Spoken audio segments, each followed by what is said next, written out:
Essa história até aconteceu, foi com meu pai, né? Que é o fundador aqui da nossa empresa. E o cliente chegou na época, né? Só aparecia Fusca, Brasília, Kombi, Corcel, né? E aí ele reclamou de um barulho. Quando ele arrancava o carro, ele escutava um estalo. E daí quando ele freava, dava um ronco e dava um outro estalo no carro e ele não sabia o que fazer.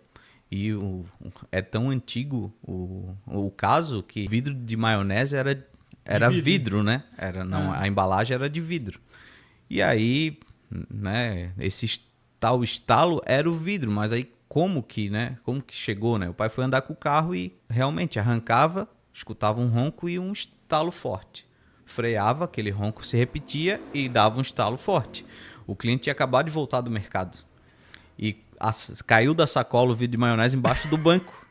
Aí ele, quando arrancava o carro, aquele vidro rolava e batia no suporte do banco, né? Aí ele, de novo, quando freava, aquele vidro rolava para frente e batia na parte frontal do suporte do banco. E assim ele foi até que o pai veio rindo com o vidro de maionese entregar para ele, o problema do teu carro tá aqui, um vidro de maionese.